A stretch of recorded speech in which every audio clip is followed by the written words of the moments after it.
नैतिकता बहुत ही महत्वपूर्ण बात है और नैतिकता का मूल खुद परमेश्वर है। आज के वीडियो में जानेंगे परमेश्वर के 7 नैतिक गुण।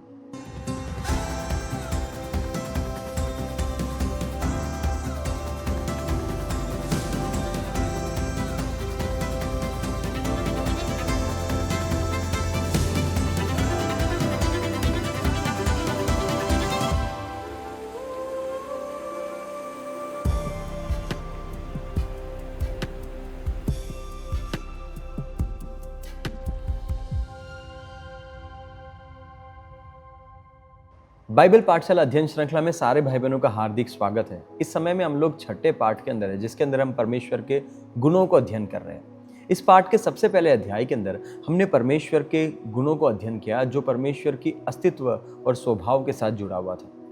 दूसरे अध्याय के अंदर हमने परमेश्वर की महानता के गुणों को अध्ययन किया था।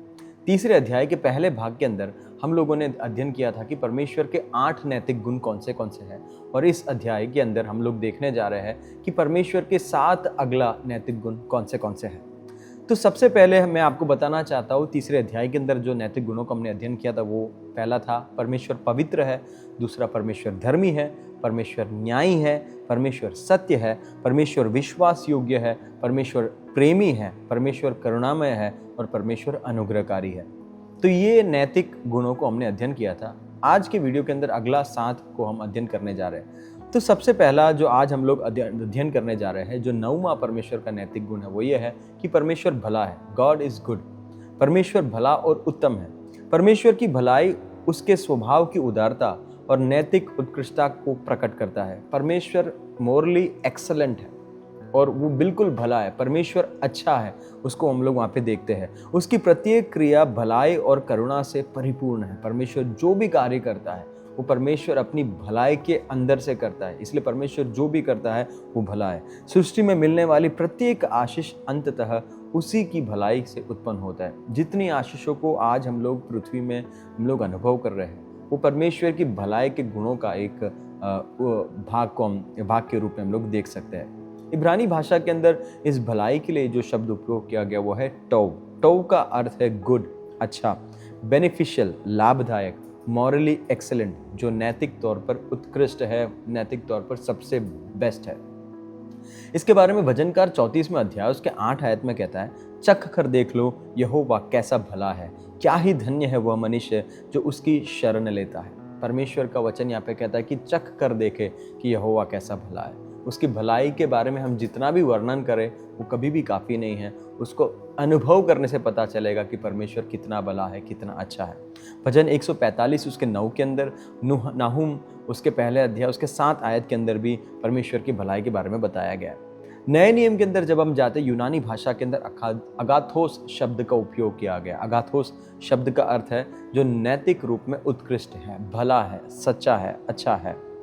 मरकुस रचित सुसमाचार 10वां अध्याय उसका 18 आयत में यीशु कहता है, यीशु ने उससे कहा, तू मुझे उत्तम क्यों कहता है? कोई उत्तम नहीं, केवल एक, अर्थात परमेश्वर। परमेश्वर उत्तम है। यहाँ पर यीशु खुद बताता है परमेश्वर भला है। मेरे प्रियो, ये बहुत ही ज़रूरी है। अगर हमारा परमेश्वर भला है तो हमारे जीवन के अंदर वो भलाई को अनुभव करना, दिखना जरूरी है कि हम भी अच्छे बने रहें। हमारे व्यवहार के द्वारा लोग कहने पाए कि तुम अच्छे हो, तुम भले हो, यू आर गुड।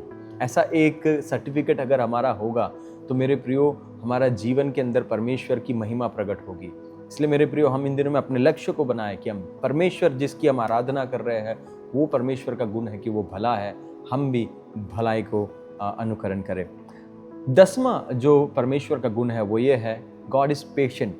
परमेश्वर धैर्यवान है। धैर्यवान का दूसरे शब्द में लिखा गया, क्रोध करने में वो धीमा है। परमेश्वर का धैर्य यह दर्शाता है कि जब इंसान गलत करता है तो भी परमेश्वर उनको तुरंत दंड नहीं देता, परंतु परमेश्वर धैर्यवान है। वो क्रोध जल्दी नहीं करता, वो क्रोध करने में धीमा है, वो सहनशील है। वो उनको एक और बार पश्चाताप करके उस परमेश्वर के उद्धार को अनुभव करने के लिए प्रभु अवसर देता है। और इसके लिए पुराने नियम के अंदर जब हम पढ़ते, इब्रानी भाषा के अंदर जो है एक मुहावरा का उपयोग किया गया है। वो मुहावरा का अर्थ है लॉन्ग ऑफ नोज, जिसके नाक लंबे हो। परमेश्वर का नाक लंबे हो, ऐसा एक मुहावरा का उपयोग किया गया है परमेश्वर की धैर्यवान गुण को प्रकट करने के लिए। परमेश्वर जो है अब हमेशा लोग भले गलत करें परंतु परमेश्वर उनके सामने क्षमा कर कर ठहरा रहता है और धैर्यवान रूप को हम देखते हैं।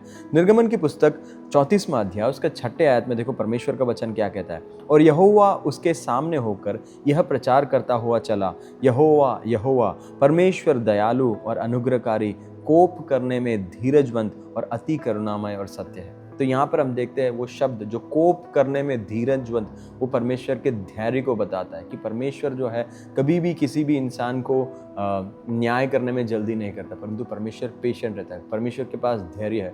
कई बार हम उसको संयम के रूप में भी समझते हैं, परमेश्वर धैर्यवान है। इसी के बारे में भजन 86 उसके 15 और गिनती की पुस्तक 14वां अध्याय उसका 18 आयत में भी बताया गया कि परमेश्वर धैर्यवान है। नए नियम के अंदर जब हम जाते हैं, यूनानी भाषा के अंदर माक्रोथीमा करके शब्द उपयोग किया गया। माक्रोथीमिया का अर्थ है लॉन्ग इंड्योरेंस, लंबे समय तक सहनशीलता, और दूसरा उसका अर्थ है रिस्ट्रेंट ऑफ एंगर, क्रोध पर नियंत्रण। परमेश्वर जो है लंबे समय के लिए अपने धीरज सहनशीलता को प्रकट करता है धैर्यवान के रूप में, वो शब्द को हम लोग वहाँ पर देखते हैं। इसके बारे में पतरस जो है दूसरा पतरस की पत्री 3 अध्याय उसके 9वें आयत में इस बात को प्रकट करता है। वहाँ पे परमेश्वर का वचन कहता है, प्रभु अपनी प्रतिज्ञा के विषय में देर नहीं करता जैसे देर कितने लोग समझते हैं, पर तुम्हारे विषय में धीरज धरता है और नहीं चाहता कि कोई नाश हो, वरन यह कि सबको मन फिराव का अवसर मिले। तो यहाँ पे पतरस उसको बताता है कि परमेश्वर तुम्हारे लिए धीरज धरता है। तो वहाँ पे परमेश्वर के धीरज, परमेश्वर के धैर्य, उस गुण को हम लोग समझते हैं। इसी बारे में पौलुस जो है 1 तीमुथियुस की पत्री 1 अध्याय 16वें आयत में भी बताता है। परमेश्वर का 11वां गुण जो नैतिक गुण है वो है गॉड इज काइंड, परमेश्वर दयालु है। परमेश्वर की दयालुता ये दर्शाता है कि वो मनुष्य के प्रति करुणा, भलाई और कृपा के साथ व्यवहार करता है। कभी भी परमेश्वर, मनुष्य जब गलत करता है तो परमेश्वर उनके साथ हार्श बिहेवियर नहीं करता, एकदम रूठा तरीके से प्रतिक्रिया नहीं देता, परंतु परमेश्वर दयालु है, अपनी दया को प्रकट करता है। परमेश्वर की कृपालुता उसकी भलाई का सक्रिय प्रकट रूप है। परमेश्वर अपनी दया को क्यों बताता है कि उसके परमेश्वर के अंदर के जो नैतिक गुणों में हमने अध्ययन किया था कि परमेश्वर भला है, वो भला है इसलिए वो लोगों के सामने अपनी दया को रखता है और वो मनुष्यों के प्रति भलाई, दया और सहायता के कार्य करता है। जब परमेश्वर दया करता है वो हमारे लिए एक सहायक रूप होता है। और इसीलिए इब्रानी भाषा के अंदर जो शब्द उपयोग किया गया वो है खेसेद। खेसेद का अर्थ है कवेनेंट लॉयलिटी, प्रतिज्ञा निष्ठा। परमेश्वर अपने प्रतिज्ञा के सामने निष्ठापूर्वक रहता है, इसलिए वो दया करता है और वो धीरजवंत है, दया को अनुभव करते हैं। दूसरा खेसेद का अर्थ है लविंग काइंडनेस, प्रेम पूर्ण दया। परमेश्वर का दया जो प्रेम से भरा है और स्टेडफास्ट लव, अटल प्रेम है। परमेश्वर का प्रेम जो बदलने वाला प्रेम नहीं है। तो खेसेद शब्द जो है जिसको हम लोग दया के रूप में हिंदी में अनुवाद करते हैं, उसके इतने अर्थ इब्रानी भाषा में होता है। भजन 145 उसके 9 आयत में वो शब्द का उपयोग किया गया जहाँ पे वचन कहता है यहोवा सभी के लिए भला है और उसकी दया उसकी सारी सृष्टि पर है। सारी सृष्टि पर जिसको परमेश्वर ने बनाया वो सृजनहार परमेश्वर उन पर अपनी दया को दर्शाता है। इसी बात को भजनकार 36 के 7 में भी इस बात को बताता है। नए नियम के अंदर यूनानी भाषा के अंदर जो शब्द उपयोग किया गया वो है ख्रेस्टोटेस। ख्रेस्टोटेस का अर्थ है परोपकार, जो परोपकारी है। परमेश्वर जो है किसी भी इंसान के सामने जब वो दयनीय अवस्था में है वो परोपकारी अनुभव को प्रदर्शित करता है, दया को अनुभव करता है। और परमेश्वर जो है अपनी दया को अपने कार्य के द्वारा प्रकट करके दिखाता है। यूनानी भाषा का मूल अर्थ जो है उसको ये समझाता है कि परमेश्वर केवल दया को अपने पास रखता नहीं है कि हाँ मुझे दया आया, परंतु वो परमेश्वर का दया जो है परमेश्वर के कार्य में प्रकट होता है। इफिसियों की पत्री 2 अध्याय उसके 7वें आयत में परमेश्वर का वचन कहता है कि वह अपनी उस दया से जो मसीह यीशु में हम पर है आने वाले समयों में अनुग्रह का असीम धन दिखाएगा। अपनी उस दया जो परमेश्वर का, जो वो महान दया के कारण ही परमेश्वर जो है मसीह यीशु में हम पर वो प्रकट करेगा। कब? आने वाले समयों की पूर्तिकरण के अंदर परमेश्वर की दया की वो पूर्ण स्वरूप को हम देख पाएंगे। मेरे प्रियो, आज हम लोग हमारे जीवन में कई बार दयनीय अवस्था में रहते हैं तो हमें लगता है कि परमेश्वर क्या आपको मुझ पर दया नहीं आ रहा। मेरे प्रियो, मैं आपसे कहना चाहता हूँ परमेश्वर का समय परमेश्वर ने निश्चित किया है और परमेश्वर की दया को अब सच में पूरा अनुभव करना बाकी है, क्योंकि आने वाले अनुग्रह के समय में परमेश्वर उसको प्रकट करके दिखाने वाला परमेश्वर है। हम लोग भले हम लोगों ने पाप किया है, परंतु परमेश्वर ने हमें अपने पाप की उस दशा के अंदर परमेश्वर ने हम पर दया किया है। इस बारे में प्रभु का दास पौलुस जो है वो रोमियो की पत्री 2 अध्याय उसके 4 आयत में भी बताता है। 12वां जो परमेश्वर का गुण है, गॉड इज जेलस, परमेश्वर जलनशील है। कई बार हम जलन को जब देखते हैं उसका एक नकारात्मक रूप भी है। जब हमारे साथी, हमारे भाई बहन में से कोई अगर ऊंचा होता है तो हमारे अंदर एक जलन आता है। परंतु यहाँ पर जब हम परमेश्वर के गुणों को देखते हैं, एक पवित्र जलन के बारे में बताया गया है। यहाँ पर जो जलन बताया गया एक पवित्र उत्साह है। परमेश्वर ने मेरे और आपके साथ एक करार बनाया है और परमेश्वर ये चाहता है कि उसकी महिमा वो किसी और को ना दे। आपने जो परमेश्वर से प्रेम किया है वो परमेश्वर का प्रेम 100% परमेश्वर के लिए होना चाहिए। परमेश्वर उसके लिए जलन रखता है कि आपका संपूर्ण प्रेम परमेश्वर के लिए हो। इसके बारे में जो इब्रानी भाषा के अंदर, पुराने नियम के अंदर जो शब्द का उपयोग किया गया वो शब्द है खाना। खाना का अर्थ है जुनूनी संरक्षण, किसी भी चीज को जुनून के साथ सुरक्षित करना। परमेश्वर ने आपके साथ जब एक करार बनाया है तो परमेश्वर आपके साथ का वो रिश्ता को अपने पूरे जुनून के साथ सुरक्षित रखता है। वो परमेश्वर के जलन के स्वरूप को बताता है। और इसके बारे में निर्गमन की पुस्तक 34वां अध्याय उसका 14वें आयत में देखो प्रभु का वचन कहता है, क्योंकि तुम्हें किसी दूसरे को परमेश्वर करके दंडवत करने की आज्ञा नहीं, क्योंकि यहोवा जिसका नाम जलनशील है वह जल उठने वाला परमेश्वर है। परमेश्वर के एक नाम को हमने पिछले पाठ के अंदर हमने अध्ययन किया था। वहाँ पर वो नाम एल्कन्ना जो है वो परमेश्वर के स्पष्ट जलनशील स्वभाव को, गुण को प्रदर्शित करता है। इसके बारे में निर्गमन की पुस्तक 20:5, व्यवस्था विवरण 4 अध्याय 24वां आयत, यहोशू 24:19, इन सारे आयतों के अंदर परमेश्वर के उस जलनशील अनुभव को देखते हैं। और ये एक जुनूनी प्रेम है जो परमेश्वर आपके लिए रखता है कि आप अपने प्रेम जो आपने परमेश्वर के लिए रखा है किसी और के साथ ना बांटें। नए नियम के अंदर यूनानी शब्द जो उपयोग किया गया वो है जीलो। जीलो का अर्थ है जुनून, एक अलग ही जुनून, और दूसरा उसका अर्थ है कि स्ट्रॉन्ग डिजायर, एक प्रबल इच्छा, और तीसरा उसका अर्थ है पैशनेट डिवोशन। वो परमेश्वर के प्रति आपका जो समर्पण है वो बिल्कुल भावुक है। जब परमेश्वर आपके साथ रिश्ता रखता है तो परमेश्वर बोल रहा है मेरा तेरे साथ रिश्ता रखने में मैं बिल्कुल पैशनेट हूँ। परमेश्वर बोल रहा है मैं तेरे साथ रिश्ता रखने में जुनून को रखता हूँ। तो परमेश्वर चाहता है कि हम भी जब परमेश्वर के साथ अपने रिश्ते को बनाते हैं उसके अंदर एक जुनून दिखना बहुत ही ज़रूरी है, एक प्रबल इच्छा दिखना जरूरी है, एक एक्स्ट्रा माइल एफर्ट उस परमेश्वर के प्रेम को दर्शाने में दिखना जरूरी है, क्योंकि परमेश्वर का स्वभाव जलनशील है। हम परमेश्वर के प्रति भी और जलनशील बने, यही मेरी मनोकामना है। दूसरा कोरिन्थियों की पत्री 11वां अध्याय उसके दूसरे आयत के अंदर देखो प्रभु का वचन कहता है, क्योंकि मैं तुम्हारे विषय में ईश्वरीय धुन लगाए रहता हूँ। यहाँ पर प्रभु का दास पौलुस जो है उस जुनून को वहाँ पे ईश्वरीय धुन के रूप में प्रस्तुत करता है कि कलीसिया को परमेश्वर के दास ने मसीह के साथ क्या किया है कि सगाई करवाया है। तो वो जो करवाने के रूप को वहाँ पर वो एक ईश्वरीय धुन के रूप में प्रकट करता है, जो परमेश्वर के जुनून का एक प्रतीक है। 13वां जो परमेश्वर का नैतिक गुण है वो है कि परमेश्वर क्षमा करने वाला परमेश्वर है। क्षमा, फॉरगिवनेस, फॉरगिविंग, ये परमेश्वर का एक नैतिक गुण है। इब्रानी भाषा के अंदर उसके लिए जो शब्द उपयोग किया गया वो है साला। साला का अर्थ है कि क्षमा करना, दोष दूर करना। मतलब जब कोई व्यक्ति पाप करता है तो हम कई बार जो है उसको क्षमा करते हैं। वो हमारे क्षमा का अर्थ केवल इतना है कि मैंने उसको क्षमा कर दिया, परंतु जब मूल भाषा इब्रानी भाषा को अध्ययन करते हैं वहाँ पर जो शब्द है उसका अर्थ है कि परमेश्वर जब उसको क्षमा करता है तो पहला कदम यह है कि उसके दोष को उसके ऊपर से दूर कर देता है और फिर वो अपने क्षमा को प्रकट करता है। परमेश्वर बाद में उसको दोषी के रूप में नहीं देखता। कई बार हम लोगों को जब क्षमा करते हैं तो उनका दोष का स्वरूप अभी भी उनके ऊपर रहता है हमारे नज़रों में कि वो दोषी है, फिर बोलते हैं कि हमने क्षमा किया। परंतु परमेश्वर जब ये मूल भाषा शब्द इब्रानी भाषा को हम अध्ययन करते हैं वहाँ पर जो परमेश्वर ने जो क्षमा का रूप दिया है, परमेश्वर वो पहले दोष को दूर करता है और उसके बाद वो अपने क्षमा को प्रकट करता है। मीका 7वां अध्याय उसका 18-19 में देखो प्रभु का वचन क्या कहता है, तेरे समान ऐसा परमेश्वर कहाँ है जो अधर्म को क्षमा करे और अपने निज भाग के बचे हुए के अपराधों को ढांप दे।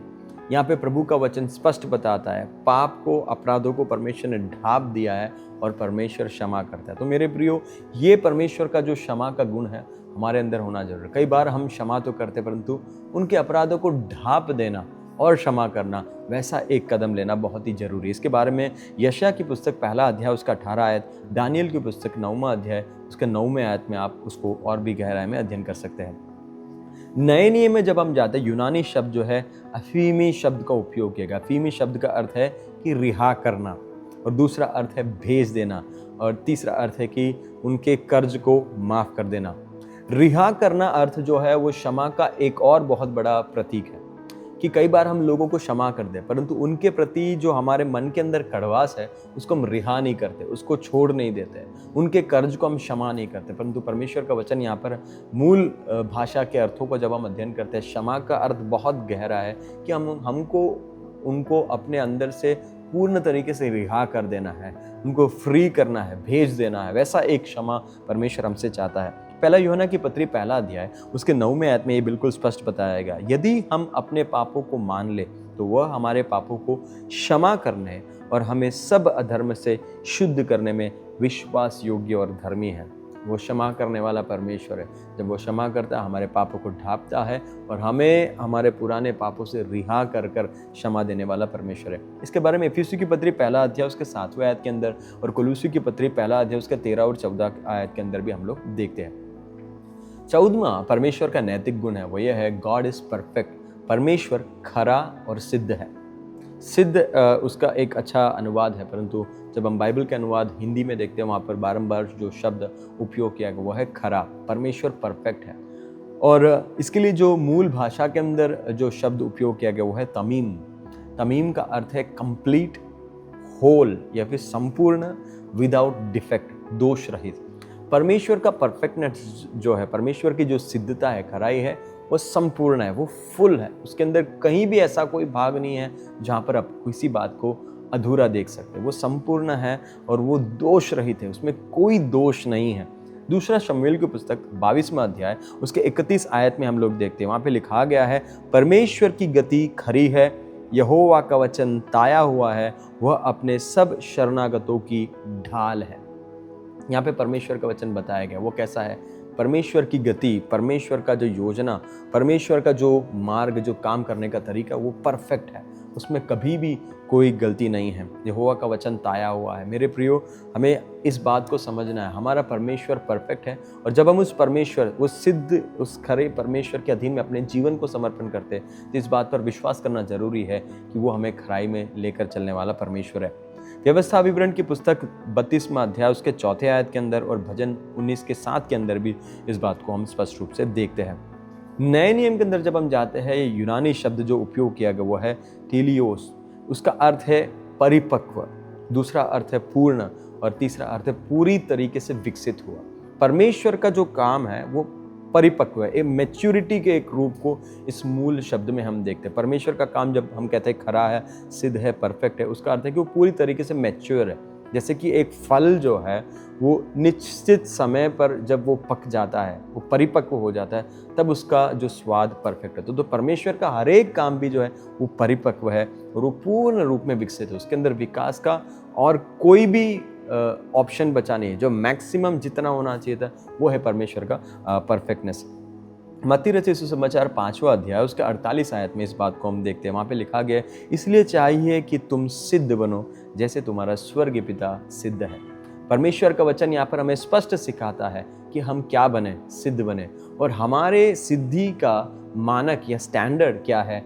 हमारा परमेश्वर खुद है। जैसे हमारा परमेश्वर सिद्ध है, उसी तरीके से मुझे और आपको भी सिद्ध बनना बहुत ही जरूरी है। इब्रानी की पत्री 10वां अध्याय उसके 14वें आयत के अंदर पौलुस खुद वहाँ पर दूसरे वचनों के अंदर बताता है कि मसीह की ढील ढोल तक हमें बढ़ना है। जैसे हमारा मसीह, हमारा यीशु मसीह सिद्ध है, उसी तरीके से हमारे सारे बातों में हम परमेश्वर के स्टैंडर्ड में सिद्ध होना, हमारा लक्ष्य बनना बहुत ही जरूरी है। तो मेरे प्रियो, इस तरीके से हमने परमेश्वर के 14 नैतिक गुणों को हमने अध्ययन किया। सबसे पहले हमने देखा गॉड इज होली, परमेश्वर पवित्र है। गॉड इज राइचस, परमेश्वर धर्मी है। तीसरा हमने देखा गॉड इज जस्ट, परमेश्वर न्यायी है। चौथा हमने देखा गॉड इज ट्रूथफुल, परमेश्वर सत्य है। पांचवा हमने देखा गॉड इज फेथफुल, परमेश्वर विश्वास योग्य है। छठा हमने देखा परमेश्वर प्रेम है, गॉड इज लव। सातवां हमने देखा गॉड इज मर्सीफुल, परमेश्वर करुणामय है। आठवां हमने देखा गॉड इज ग्रेशियस, परमेश्वर अनुग्रहकारी है। नौवां हमने देखा गॉड इज गुड, परमेश्वर भला है। 10वां हमने देखा गॉड इज पेशेंट, परमेश्वर धैर्यवान है, क्रोध करने में वो धीमा है। 11वां हमने देखा गॉड इज काइंड, परमेश्वर दयालु है। 12वां हमने देखा God is jealous, it's an Holi jealousy, और उसका अर्थ है कि वो जलन युक्त उत्साह, परमेश्वर जलनशील है। 13वां हमने देखा गॉड फॉरगिव्स, परमेश्वर क्षमा करता है। 14वां परमेश्वर का नैतिक गुण हम देख रहे हैं, गॉड इज परफेक्ट, परमेश्वर सिद्ध है। मेरे प्रियो, जब हम इस परमेश्वर के गुण को अध्ययन कर रहे हैं, इसका लक्ष्य यही है कि जैसे हमारा परमेश्वर के अंदर जो गुण है वही गुण हमारे अंदर होना जरूरी है।